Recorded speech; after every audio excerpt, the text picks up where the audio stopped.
महापरिवर्तन की इस बेला में सृष्टि के महापरिवर्तन से पहले जीते जी कलयुग से मरकर परमात्मा से सर्व संबंध जोड़कर उनकी श्रीमत प्रमाण चलकर स्व का महान परिवर्तन करने की पतित पावन निराकार परमपिता परमात्मा के हम आत्माओं के लिए आज की मुरली से शिक्षाएं। साधारणता से दिव्यता की ओर ले जा रहे हैं परमात्मा, इसलिए विशेष ध्यान खिंचवा रहे हैं कि धर्म अर्थात पवित्रता और दिव्यता की धारणा और कर्म दोनों का बैलेंस हो तो दिव्य और श्रेष्ठ बुद्धिमान बनने का वरदान प्राप्त करेंगे। अक्सर कर्म करते समय हम कर्म कॉन्शियस हो जाते हैं, लेकिन परमात्मा अटेंशन दिला रहे हैं कि कोई भी कर्म करते हुए धर्म न भूले। धर्म और कर्म दोनों साथ हो तो कर्म का प्रभाव पड़ेगा। कर्म करते धर्म की स्मृति बनी रहे। दोनों का बैलेंस बुद्धि में होना ही दिव्य बुद्धिवान बनना है। बुद्धि में जब धारणा नहीं होती है तो साधारण बुद्धि कहलाती है। फिर कर्म और धारणाओं में भी साधारणता होती है। परमात्मा समझाते हैं कि साधारणता में समानता नहीं बल्कि श्रेष्ठता में समानता लाओ। कर्म और धारणा दोनों श्रेष्ठ हों। ज्ञान को यूज कर प्रैक्टिकल में अनुभूति करना माना मन और बुद्धि को अनुभव की सीट पर सेट कर देना।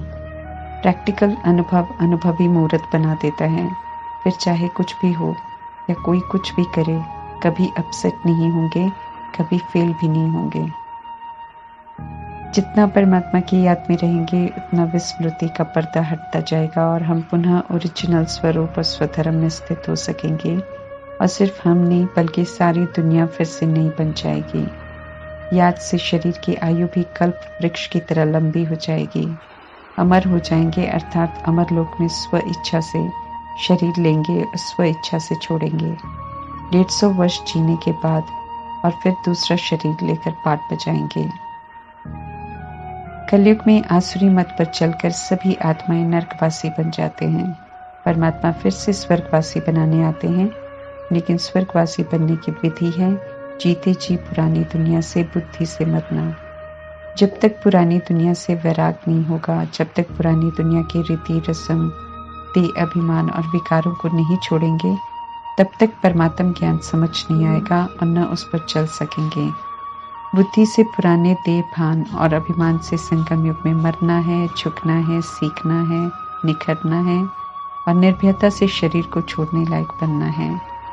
कलयुग में रावण रूपी विकारों के वश होते हैं तो सही और गलत के बीच अंतर समाप्त हो जाता है, तो परमात्मा अनुसार स्थिति मूर्ति जैसी हो जाती है। समझने की क्षमता समाप्त हो जाती है। इसलिए जब परमात्मा ऐसी बेसमझी से निकालते हैं, नरक से स्वर्ग में जाने लायक बनाते हैं, तो उसे सच्चा जियेदान कहते हैं। स्वर्ग और नरक एक साथ नहीं हो सकते हैं। इसलिए महाभारत की लड़ाई से नरक का, बुराइयों का, पाप का, विकारी शरीरों का विनाश होता है। इस विनाश में पापों का हिसाब किताब चुकता होता है। फिर आत्माएं पावन बनती हैं, घर वापस जाती हैं। कलयुग की सफाई होती है, फिर आत्माएं अपने पुरुषार्थ और मर्तबे के प्रमाण स्वर्ग में आते हैं।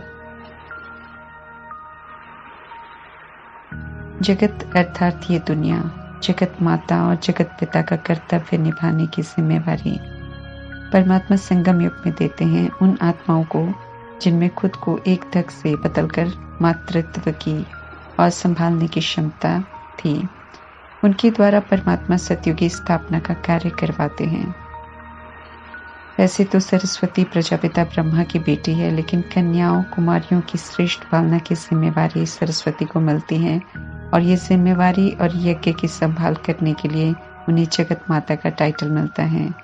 जगत की अम्बा और जगत के पिता बन वे सारे जगत की आत्माओं का संबंध परमात्मा से जोड़ने का कर्तव्य पवित्र रहकर पवित्रता की स्थापना में मददगार बनते हैं। जगत को अभी भी अव्यक्त रूप में पवित्र बनाने का कर्तव्य कर रहे हैं। जगत माता जगत पिता अलौकिक कर्तव्य के निमित्त मिले हुए टाइटल हैं।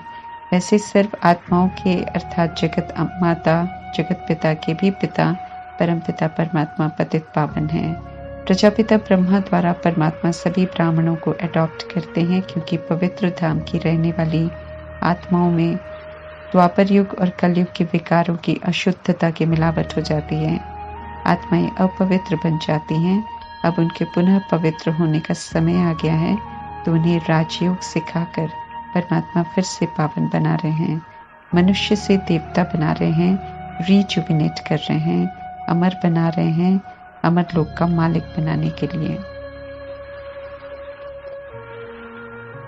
भारत ही अमर लोक से मृत्यु लोक बना, इसलिए परमात्मा भारत में ही आते हैं और फिर से भारत को अमर लोक बनाते हैं, जो 2500 वर्ष स्वर्ग के बाद आते हैं। जो स्थान कभी अमर लोक थे ही नहीं, वहां परमात्मा जाते ही नहीं। भारत को स्वर्ग बनाया था, जब वो नर्क बन जाता है तब परमात्मा आते हैं पुनः भारत को स्वर्ग बनाने। अपवित्रता को छोड़ पवित्रता को अपनाते हैं तो शूद्रता अर्थात पैर से एकदम चोटी अर्थात ब्राह्मण कुल के बन जाते हैं, ऊंच बन जाते हैं, एक ईश्वरीय परिवार के बन जाते हैं, क्रिमिनल असॉल्ट की शूद्रता से मुक्त हो जाते हैं। जो परमात्मा को नहीं पहचान पाते हैं संगम युग में, वे पतित, शूद्र, तुच्छ बुद्धि रह जाते हैं, क्योंकि वे विकारों को नहीं छोड़ते, फिर अंत में सजाओं द्वारा पवित्र बनते हैं, परंतु परमात्मा पिता से वर्षा नहीं ले पाते हैं। द्वापर युग से धीरे धीरे नर्क बनना शुरू होता है, कलयुग में घोर नर्क बन जाता है। परमात्मा समझाते हैं कि भक्ति भी शुरू में सतो थी, एक को ही मानते थे। अब चूंकि भक्ति करते करते भी ये समझ नहीं पाते हैं कि देह अभिमान और विकार गिरावट का कारण है, तो दुख अशांति बढ़ती जाती है, इसलिए वो भक्ति की विधि भी बदलते रहते हैं और एक शिवलिंग से शुरू कर अनेकों की भक्ति करते हैं। 3 रास्ते, 4 रास्ते और अनेक तरह की भूत पूजा करते हैं। इस विधि से आज के समय की भक्ति तमो हो गई है। स्वयं को शुद्ध करने के लिए और मुक्ति के लिए गंगा स्नान करते हैं। शरीर छोड़ते समय मुख में गंगा जल डालते हैं ताकि मुक्ति मिले और स्वर्ग में जाएं।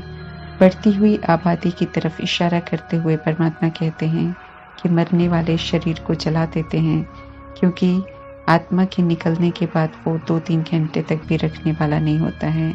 शरीर को चलाने वाली आत्मा शरीर से निकल बढ़ती हुई आबादी का हिस्सा बन जाती है, यहाँ ही रहते हुए कर्मों का खेल खेलती है। गंगा जल पीकर कोई मुक्त नहीं होता और उस पानी से स्नान कर कोई पवित्र नहीं बनता है। आज के भारत की जो स्थिति है वो प्रत्यक्ष प्रमाण है इसका।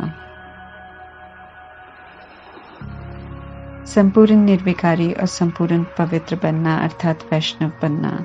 विष्णुपुरी अर्थात 1250 वर्ष के सचखंड में राज्य करने वाले देवता वैष्णव कहलाते हैं। संगम युग में परमात्मा की श्रीमत पर चलकर उनकी आत्माएं संपूर्ण पवित्र बनती हैं। जो द्वापर युग और कलयुग में परमधाम से आते हैं वे संपूर्ण पवित्र और संपूर्ण निर्विकारी नहीं बनते हैं। संगम युग में ईश्वरीय पढ़ाई नहीं पढ़ते हैं, इसलिए स्वर्ग में नहीं आते हैं, परमधाम में ही रहते हैं जब तक उनका सृष्टि पर आने का समय नहीं आ जाता। सभी आत्माएं भगवान के बच्चे हैं, लेकिन सत्यों की सृष्टि पर आने के लिए संगम युग में पवित्रता की प्रतिज्ञा कर ब्राह्मण वंशीपन ईश्वरीय पढ़ाई पढ़कर क्वालिफाई करना पड़ता है। ऐसे ही किसी को स्वर्ग का वर्षा नहीं मिलता है, ये परमात्मा स्पष्ट कर बताते हैं। समझ मिली है कि मित्र संबंधी शरीर के रोल हैं। ड्रामा में रोल बदलते हैं तो साथ बदल जाता है। कोई स्थायी साथी नहीं होता, क्योंकि शरीर विनाशी है और कार्मिक अकाउंट के प्रमाण रोल सारे परिवर्तनशील हैं। इसलिए मित्र संबंधियों के साथ अलौकिक रीति से निभाते हुए स्मृति में ये रखना है कि मेरा तो एक परमात्मा, दूसरा न कोई। सत्य भी यही है, पतित से पावन बनाने वाले भी परमात्मा ही हैं। उन्हीं को याद कर हम पावन बन सकते हैं, हमारे विकर्म विनाश हो सकते हैं, नए और पाप कर्म करने से हम बच सकते हैं। मित्र संबंधियों को याद करेंगे तो और विकर्म बनेंगे, पावन भी नहीं बनेंगे और वे साथ भी नहीं दे पाएंगे। ये वास्तविकता है जो होती आ रही है, जिसे हम सब देखते भी आए हैं, परंतु आत्मा की शक्ति घट गई है, इसलिए हर कोई मित्र संबंधियों में सहारा ढूंढता है।